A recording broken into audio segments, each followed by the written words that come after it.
Hello and welcome to When I Stop Fighting, the podcast, hosted by Daryl Dittmer, where we talk about the fight or fights that so many of us engage in this lifetime, as well as ways to potentially relieve ourselves of those fights. Let's get started. All right, we're rock. Oh, I love that. My profile picture. I need people to recognize me. Contemplation station. Yeah, I love it. Oh, that's great. That's great. Yeah, we don't need that anymore. We don't need that.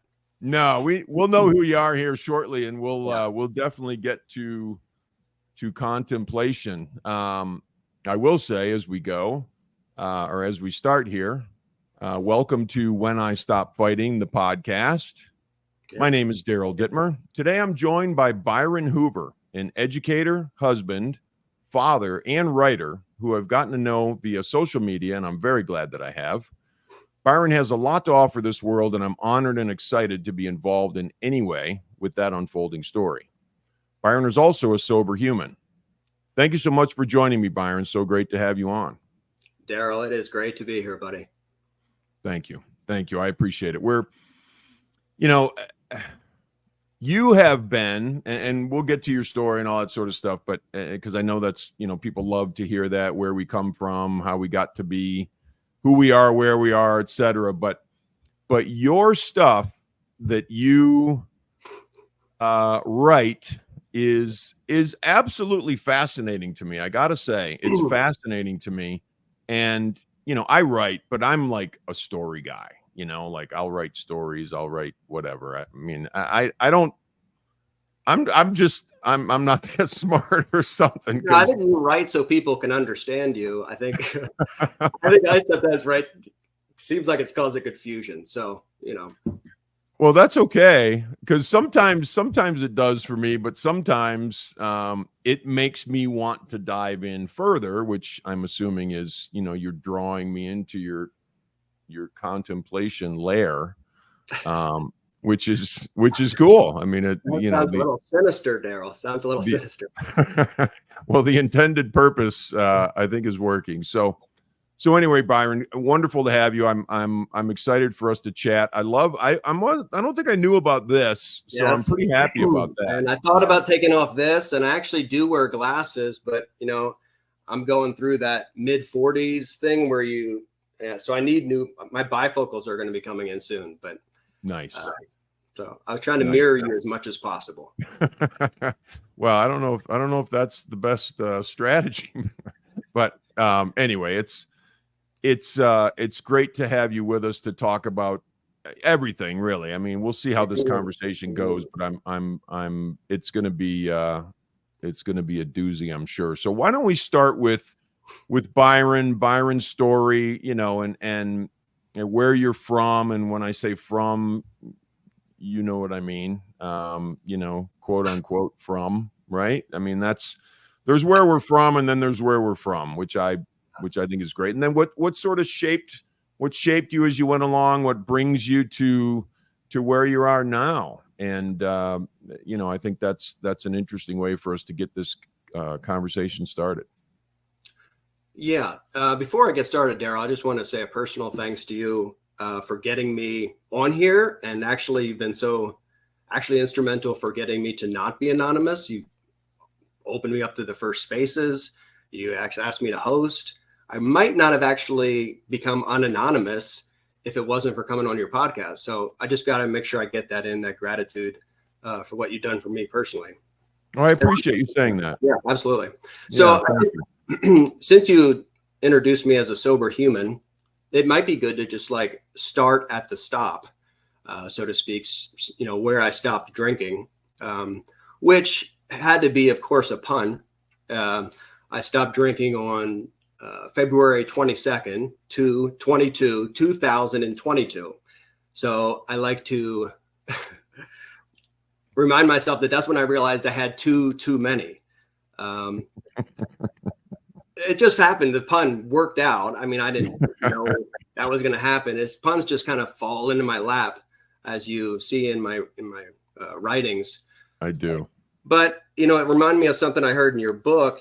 I wrote this down. You're only as sick as your secrets. Mm. And I think that's probably a good place to start, because when I quit, it was when I stopped the secret. I would call it problem drinking, but maybe that's just a euphemism. But I had started to hide alcohol. If I said I had 4, maybe I had 7. I had alcohol like maybe stowed different places.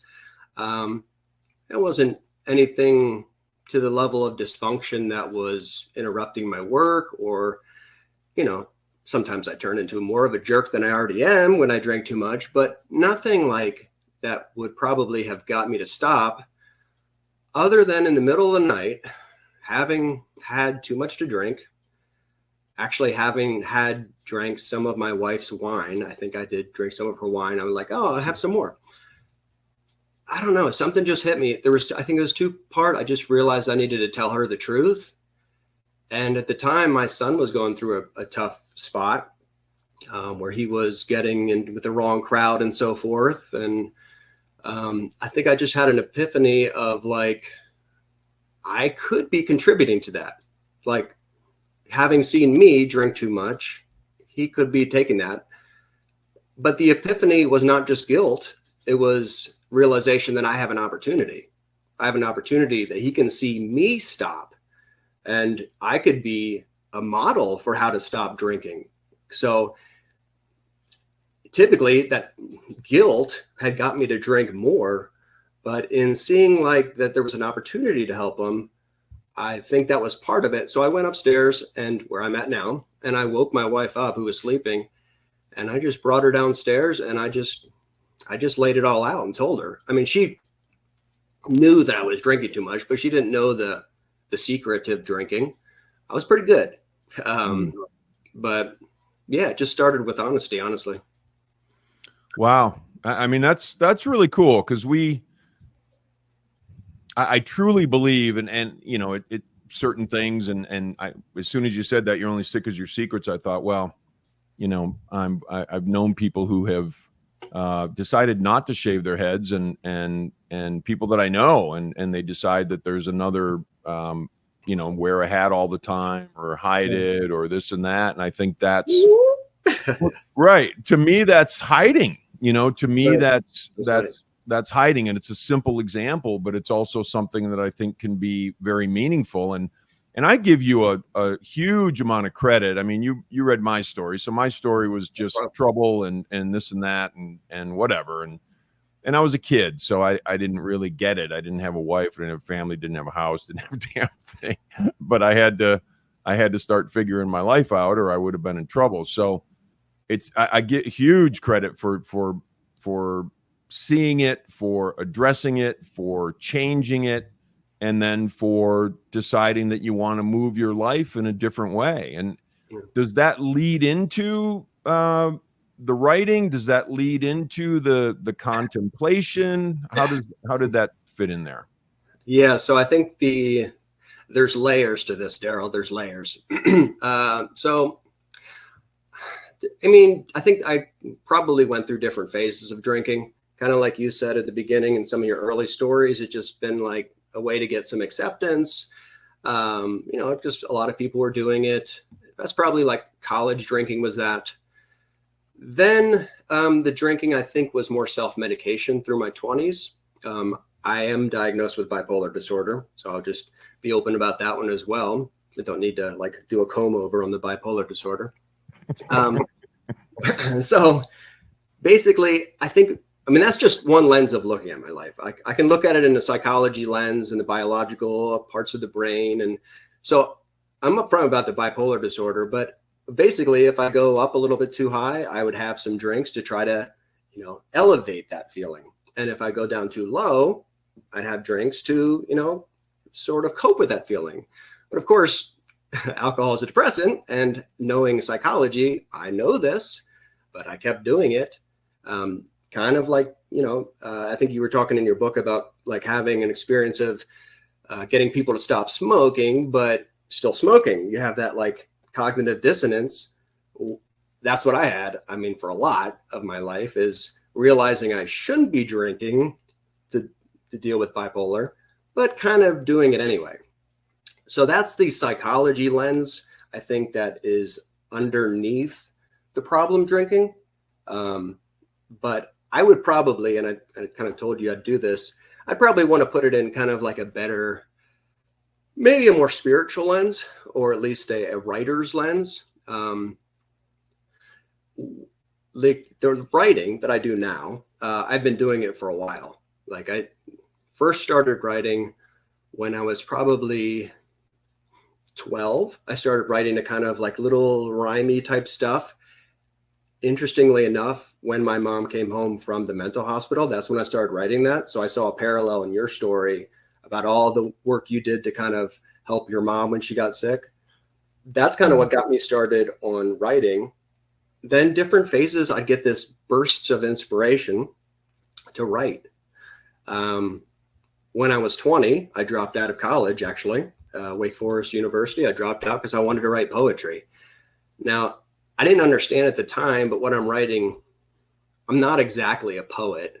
The problem was I tried to force myself into all the forms of like, this is, iambic pentameter. And then I thought I had to be something like a poet and make it sound like other people's stuff sounded. And then, having that expectation and thinking I should do it that way wasn't true to myself. And the way I experience it or talk about it spiritually would say that took me down, and I didn't know how to handle that. I didn't know how to handle it when I didn't have the creativity anymore, or when the spirit lost me. So I would talk about it, if I was talking about it from a spiritual or writer's lens, I would talk about it as my depression is kind of like occurring a lot of the time because I'm trying to do it my way and not God's way. There's something internal that's telling me how I'm supposed to write. Every time I've gotten a book idea or something and my ego is taking control of it, that sets me up for it going away. It's so interesting that from a spiritual lens, that's how I would characterize it. I'm glad you brought that up because I wanted to touch base a little bit on the spiritual idea, because I know one of the things I talk about in my book is, body, mind, heart, and soul, right? So you address those different aspects of us, and I know you see things from so many different lenses, which is really a cool way to round out, philosophies and et cetera, et cetera. But as you were talking, I was thinking about my writing, and I was thinking about, what I'll just get up at 3 o'clock in the morning or 4 o'clock in the morning because, I wake up and my mind's like, you better go write. And so I come up here and I write, and it really is sort of just dumping out words. And that's the sort of spiritual, right? That's where it's flowing through me. It's not me writing. It's the stuff just kind of coming through me, which I think is really, really cool that you mention it that way. And there are other times when I'll sit down to write and I'll just be like, you suck. You can't write. You're not an author. You're terrible. You're terrible. Why did you publish a book? Why are you publishing more? So anyway, that's kind of, I deal with those, and I don't want to call them battles. They're battles if I decide to engage the fight. The fight. I knew you were saying that. Yeah. So I mean, there's so many parallels between us. Like, first of all, the getting up early. I'm from a rural part of Pennsylvania, farming background. I mean, I know you're from Michigan, ended up working on a farm, getting up early with the cows. Now, we didn't have the animals anymore when I was at home, but my parents and my dad still was like, get up early and rake the grass, still wanted to instill that work ethic. Very similar stories between our fathers, actually. And anyway, so I've always gotten up, and that's been my time of, like, I call it contemplative writing. It's taken different forms. Sometimes it's been rather confusing. It draws from, sometimes I was into psychology, depth psychology, philosophy, various religions. So it kind of like starts to draw from all that. But to your point, I would say that your writing is something within teaching you. I think it's coming, you feel like it's coming not from yourself. And I totally think that's how it works. And I almost think that that is there maybe for some others. There's maybe some possibility of somebody else. But I think that what's been happening of me writing is it's been reshaping me. Somebody's been teaching me like from the inside. That's kind of how I view it from the spiritual lens. You know, we can take it back to the other more reductive lenses, so I think the parallel is pretty similar, except when you get up, you go upstairs to write. I wake up and I go downstairs to write. So, yeah, I think, you know, there's a little story in the beginning of my book where I talk about, you know, for 18 years, I sort of sat on a book that may or may not have been inside of me or whatever. And as you speak, I think about, you know, sitting down in the interim in that 18-year span. You can get a lot done in 18 years. You can get a lot done in 5 minutes, right? I mean, that's just how life works. And that's how I engage with life. I think about it in little increments where, okay, I got 2 minutes, I can do this. I got 5 minutes, I can do that. But 18 years, I sit down at a computer and I probably had about 3 paragraphs written. And what I wasn't doing is I wasn't sitting long enough. And to me, this goes into meditation. It goes into that, you know, that realm where there's some silence potentially and where things start moving. And so what I needed to do for me to write that first book was, and actually that's what wrote the second book within, you know, 3 months after writing the first book.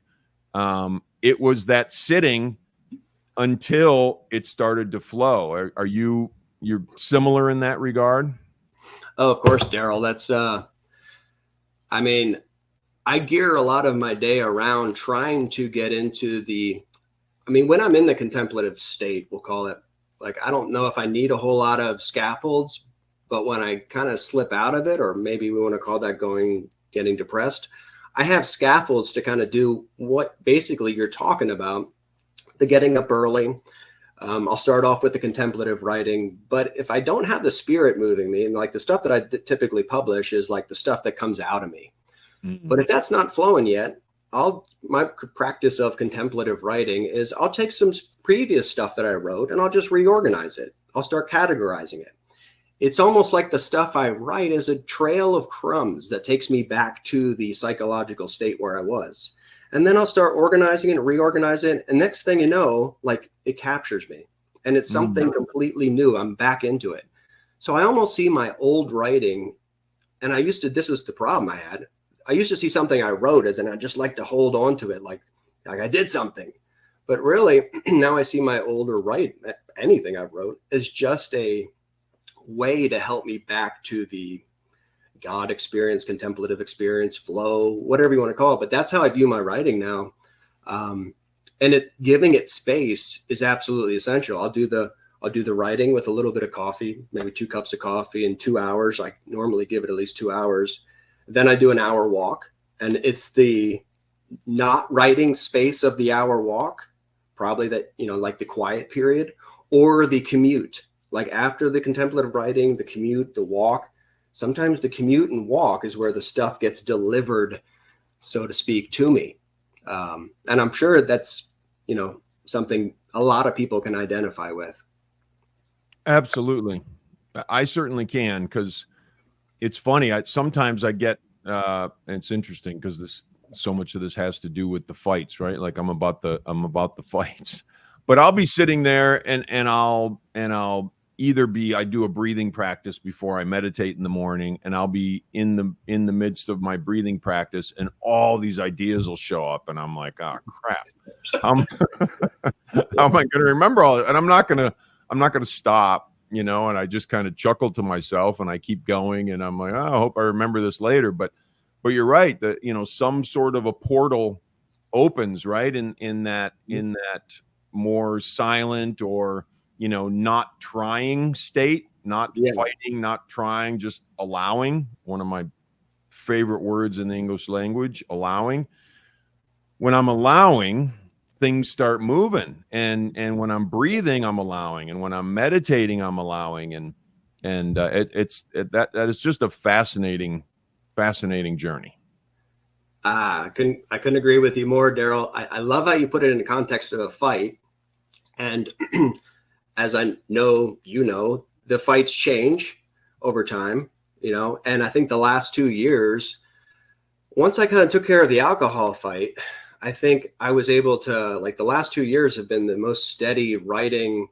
New things have opened up, like things I wrote in the past, all of a sudden they're making sense and pulling together and crystallizing in ways. It's like, once I got that fight done, I know that fight is never completely done, but then there was new fights to take on. It's like the kids like to say leveling up, right? And the boss at the end of each level, at the end of each stage, that's your ego, I think. And so it's kind of ironic and paradoxical that a win requires a loss against that final boss. So it's a weird paradox, which I love. And as you said, the path narrows, right? The middle path narrows, and the challenges, the fights become a little more subtle. I think you put that into question for me. Like, they become subtle and even paradoxical. And so you're allowing, I think, is what I would call one of those paradoxical fights. When you try to stop trying, you're still trying, and if part of my writing is sending my mind into those paradoxes, and something happens when I send my mind into the paradox that kind of brings me back to my body in a weird way. Like like it's almost like stretching my abstract thinking, brings it back to where I am. It's almost like, be here and be now are cliches, but when you get in that state, everyone knows there is something there. It's not just a cliche. And somehow my writing brings me back to that. And that's that narrow path. That's that fighting within. The sort of spiritual message here, I guess, would be that since it's a double bind, as Alan Watts would say, of, trying to get yourself to stop trying, the ego can't do it, So what's the thing that's helping you? That's the mystery. That's Christianity would be grace, I think, as like God's helping you. That's maybe psychology is going to want to call it, part of the brain. At this point, I don't care. I just want to get there, like I just want the experience of being in that contemplative state and share it with others if I can. Like, it's tricky, as you know. It's tricky to help others to help themselves. You have that in your book all over the place, and understanding that. It reminded me of Lao Tzu when I was thinking about, do your work and let it go. And that's, yep. And that's not an easy thing to do. Yes. My sponsor, and I know you read about him, Bud, who was just an amazing dude, but he used to say to me all the time, and I didn't put this in the book, maybe it'll go in somewhere else, but it's like the path just continues to narrow until you're on a razor blade, and you're you're skating on this razor blade, and the paradox with that. So you got me cranked up now on the. That's what I do. But the paradox with that is that you're on this really narrow razor blade, but it's the most free you will be ever. Yes. And that's a really cool thing, and recognizing where we're, even those little subtle fights, and recognizing where I'm carrying that, and I look at the writing, I look at meditation, I look at all this stuff as allowing it to. This is why we practice it, right? Allowing it to reverberate in our lives. Right. Absolutely. Right. So I'm seeing where I'm fighting something that has to do with my family or my dogs or my whatever. It's a fascinating journey to look at ways that we impede the flow from the same thing as the writing. You know, the flow is life. The flow is not just writing. It shows up, you know, in a very real state in the writing, but it's life. Yeah. And yeah, Daryl, absolutely. And you probably would have guessed this, that I have a pun for that that little freedom paradox. The word, and this is how things come to me, like words just all of a sudden have this deeper meaning. The word determined. Now, in one sense, like determined means like, you know, determinism, you're forced to do something. But then there's this other thing of like, you're so free, like when you're determined to do something, you feel so free in it. So that pun kind of captures the paradox for me. So that's why that thing shows up in my writing. I mean, I didn't force it there. It just kind of comes out. So yeah, that's absolutely the case. And well, here's another thing I'll say with Bud gave you those 10 commandments, right? Isn't he the one who gave you the book on the 10 commandments? He did. Yeah. Emmett Fox. Yep. So, and then you read it all over winter break, right? And that's what I've done. I know sometimes I think it comes off online that I'm just trying to be all smart and know everything when I write and respond. And that's not actually what I'm trying to do at all. And I actually have not really read a lot of different religions as much as people might think. What I did do, and the thing that worked, was finding something and reading it over and over and over again. Like when you started having those breakthroughs with that 10 Commandment book, that reminded me a lot of like when I had breakthroughs. My first breakthrough that I had in terms of having like a little awakening was just simply just applying the first two noble truths of you know, attachments cause suffering. So I was in college and I was actually working at the store of knowledge, ironically.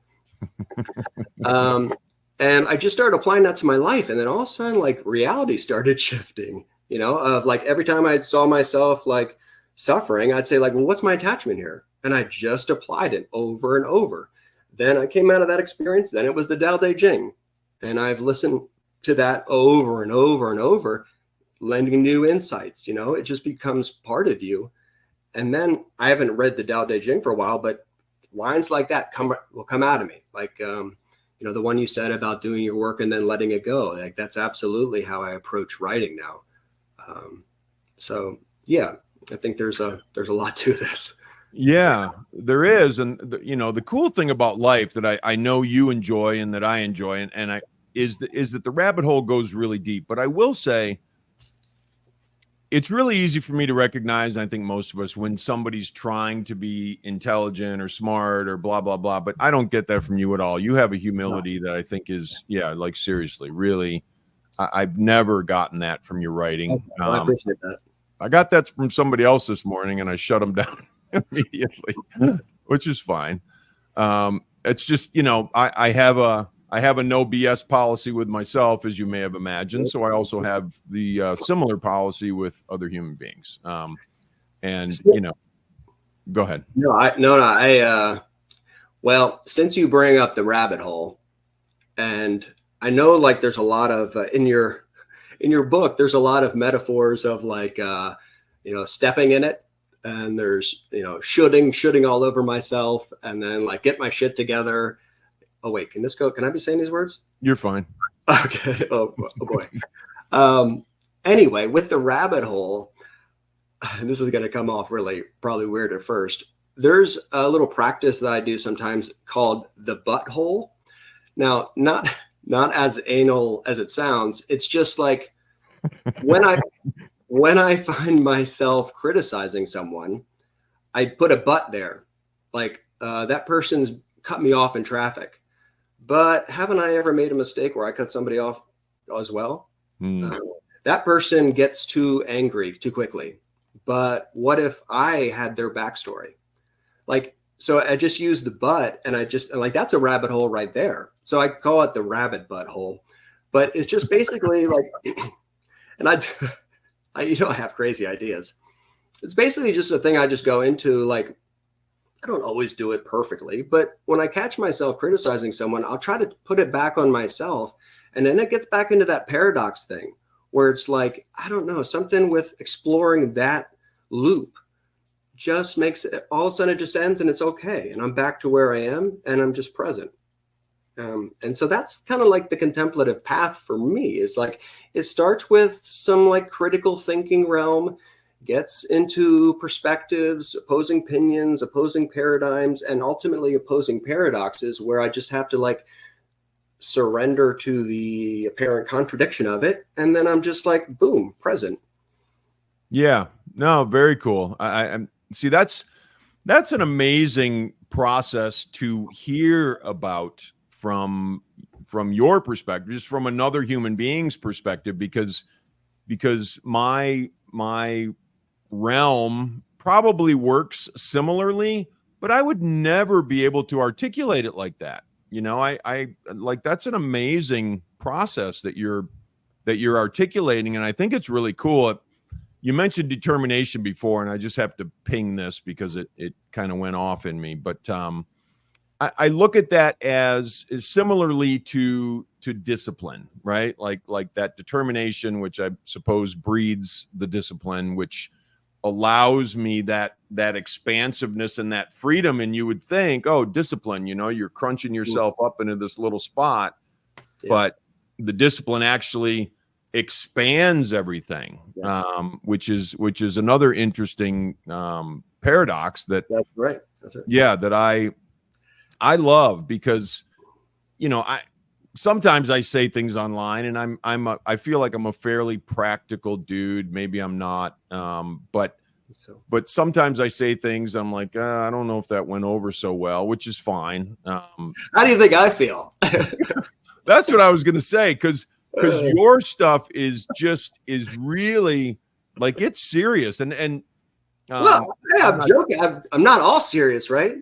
No, not at all. When I mean serious, I don't mean serious like serious. I mean serious like, wow, serious. Like, I read your stuff, and most of the time there's something that comes to mind if I see it, and I just like, I put that down, like Lazarus, you know, the last thing that I commented on.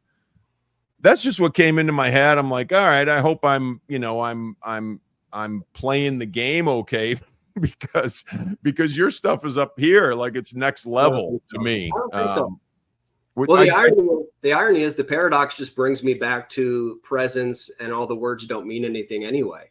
That's the irony of it. That's why I think like meditation is the route to meaninglessness, whatever the experience. That's just, I guess, the more direct route. I'm just taking the long route. I'm going all the way through overthinking, paradox, and so forth, which snaps me back to it. So, but ultimately all that, like working on a different level, it's just something for me to discard. You know, one of my recent posts was about like, use it and lose it.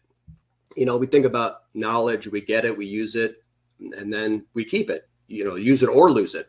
But mine in this spiritual realm is more like use it and lose it. Like, I try to use it to discard it.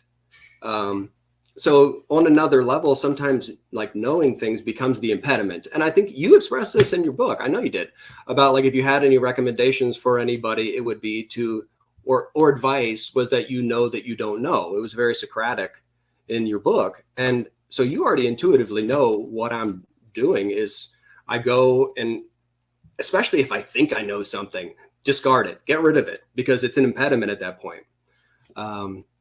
So, and back to the paradox that you were talking about before about discipline, you know, that's one that for me, it boom comes up. I call it, you know, build spontaneous structures for structured spontaneity.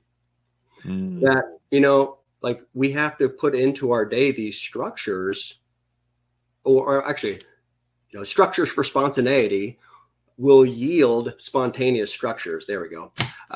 See what happens when I try to come back to my old stuff. It's like putting the structures in place actually ends up supporting the spontaneity. And then in the spontaneity, we yield, you know, we come up with new structures, new ideas. But then those new structures can also hem us in, right? The new structures can become the thing to overcome. So back to the Lao Tzu, you know, you create it, then you let it go. You create it and you let it go. It's like a constant, like shedding of material. And that's how I see kind of being in the flow. You know, this is back to you. We damn ourselves to a degree. Like, you know, we stop the flow. It's us. The ego stops the flow, right? So it's having to remove that dam to let the flow come back. You know, we're not responsible. We're not like the flow's coming from somewhere else, but we can remove the dam. I don't know. I went a lot of different places there, Daryl. I hope I didn't go. No, but we need to learn how to do that. And one of the things that you mentioned and which I think is incredibly important is the repetition and the continued immersion, right? The continued immersion, Yeah. I think, to me, it doesn't necessarily change us, but it lays the groundwork and it makes the soil fertile so that as we go through life, things start pinging that may not have pinged before, and then we can go down different paths and different rabbit holes, and you know, et cetera, et cetera. So I'm gonna move this a little bit. So I've been fortunate, and I appreciate this very much, to read some of your stuff, and I'm not gonna,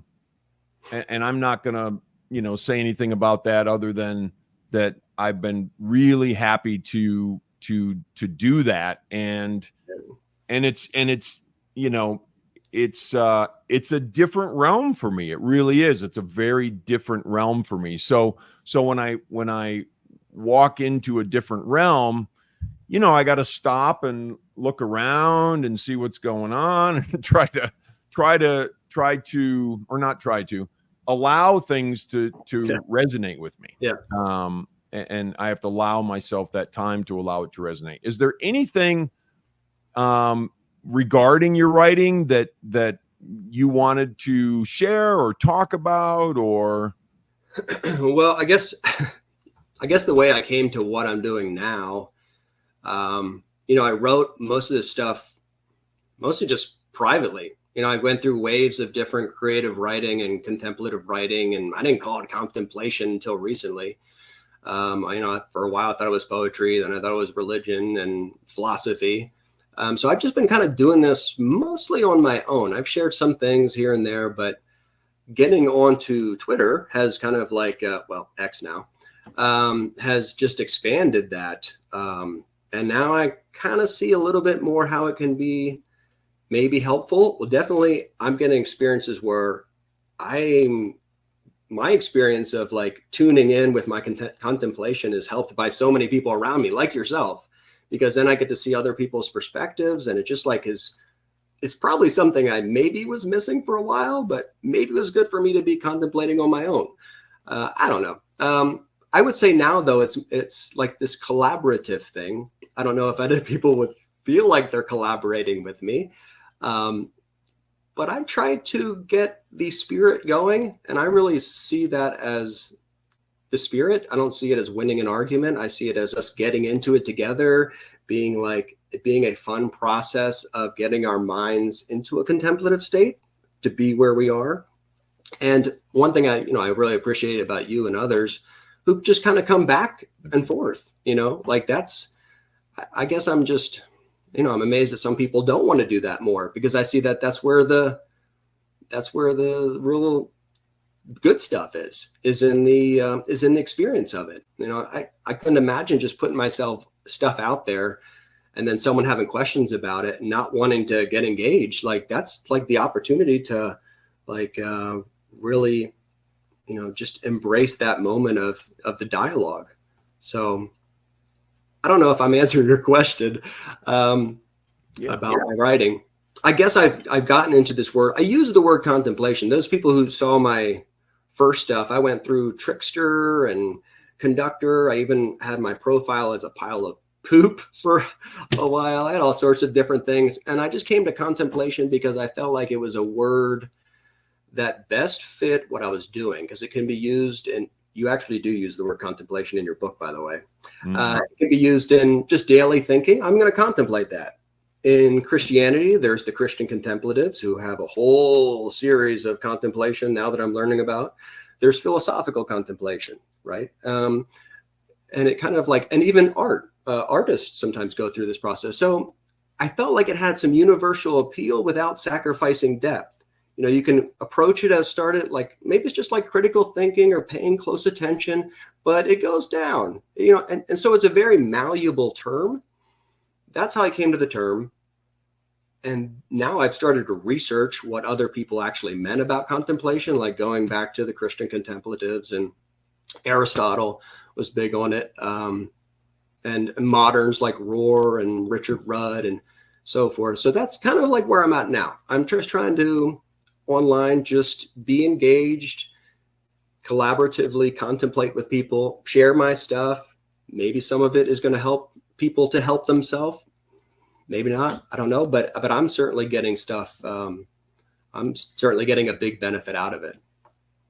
Yeah. And I think you're providing benefit and interest, you know, to a lot of people because your stuff is completely unique and very cool. You know, I love it. And I said earlier, sometimes it just blows my mind apart. And then other times I'm like, all right, I got you, you know, but this conversation will allow me to get back to the writing you sent me and have a better understanding of it, which is really, really cool. And I'm looking forward to reading it with that little different lens based on having this discussion with you. So we've got to wrap it up here. I think the next thing is where do we find you if you want to be found? Is it an X thing? And I'm only on X. I don't know. I don't really do very well with technology, so I just kind of focused it on X. So it's at Ron Ben Who, which was my first anonymous way to start, because by Ron Ben Hoover, Byron Benjamin Hoover, kind of all is a pun, of course. So that's where I can be found. And I would just encourage anybody, not only encourage, I would appreciate really anybody who wants to engage and, you know, talk back and forth, see something in my writing that resonates, and then share your add-on. And it's like an unfinished symphony, you know, like we all are contributing our parts. We're all a unique instrumental, but we're also each instrumental to others. Daryl, you know, you're gonna get it, man. I love it. You're gonna get. That's how stuff comes to me. You know, you're gonna get some balance.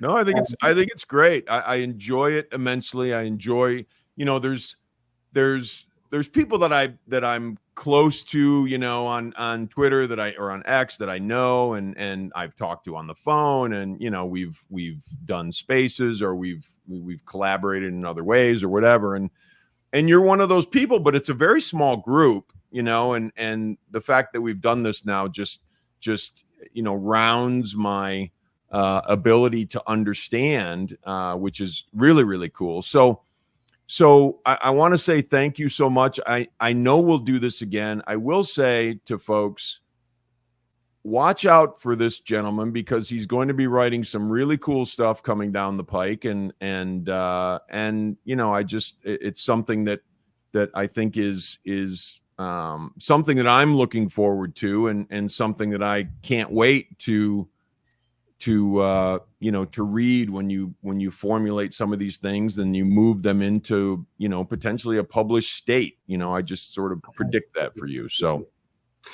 well, Daryl, I started with gratitude towards you, and I can end the same way. That brings it full circle. I like things coming full circle. And, you know, honestly, I think there's been some limiting beliefs for me about sharing my stuff, because I spent so much time with my internal contrarian, you know, thinking through this stuff my own. And you know, it's kind of a scary, I guess, jump to start to share, and some of it's unusual, you know, start to share it and then also to become unanonymous. But if I was going to point to somebody who's helped me become unanonymous and get over those limiting beliefs, it actually has been mostly you, my friend. So I really owe you a debt of gratitude. And that's the place I'd like to end it. Thank you. No, I appreciate that. I really do, Byron. It's really cool to say. And honestly, I'm so touched. And the reason that I wrote my book is because I want I want people to get something out of it. I want people to get something out of my story. Yeah. Or what's the point of having my story, right? So thank you so much for saying that. We will be talking real soon, and we'll be collaborating on X, I'm sure, and having more fun. So thank you so much, and take care, Byron. You too, Daryl.